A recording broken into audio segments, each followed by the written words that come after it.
లలితా సహస్రనామంలోని ఓం శ్రీ ఆజ్ఞా చక్రాబ్జ నిలయాయై నమః అనే నామాన్ని ముహూర్త కాలం సమయం ధ్యానం చేసుకున్నట్లయితే మనకి క్యాన్సర్ వంటి రోగాలు తొలగిపోతాయి.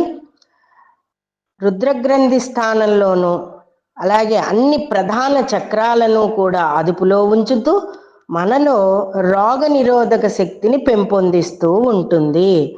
మనం ఇవాళ రోగ నిరోధక శక్తి కోసం చాలా తంటాలు పడుతున్నామండి. దానికి బదులు ఒక ముహూర్త కాలం భక్తి శ్రద్ధలతో పొద్దున్న సాయంత్రం షట్చక్రాల మీద దృష్టి మోపి శ్రీ ఆజ్ఞాచక్రాబ్జ నిలయాయే నమః అనే గురుస్థానం వైపు దృష్టి గనక పెట్టుకుంటే మనకి రోగ నిరోధక శక్తి పెంపొందుతుంది. అంతేకాదు స్కిన్ ఎలర్జీల వంటి సమస్యలు కూడా తొలగిపోతాయి, సంసారిక లోపాలు కూడా తొలగిపోతాయి, నిర్ణాయక శక్తి లోపాలు కూడా తొలగిపోతాయి. అంటే డెసిషన్ మేకింగ్, ఈ డెసిషన్ మేకింగ్లో కూడా చాలా వాళ్ళు ఏది కూడా ఒక తొందరగా ఓ నిర్ణయానికి రాలేని సమస్యల్లో ఉంటూ ఉంటారు.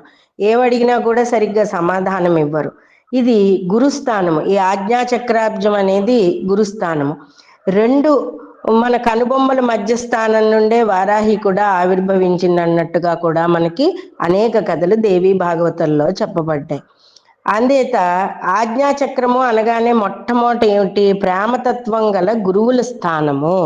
గురువు మనకి మంచిని బోధిస్తూ ఉంటాడు. అందుకనే ఇక్కడ నిర్ణయక శక్తి లోపము అంటే మనం ఏదైనా నిర్ణయించుకునే సమయంలో ఒక డెసిషన్ కరెక్ట్గా రావాలి అంటే రాలేకపోతున్న సమయంలో ఓం శ్రీ ఆజ్ఞాచక్రాబ్జ నిలయాయై నమః అనుకున్నప్పుడు మనకి రాజమార్గం తప్పకుండా కనబడుతూ ఉంటుంది. ఇందులో క్యాన్సర్ వంటి రోగాలను కూడా పారద్రోలే శక్తి ఉందిట.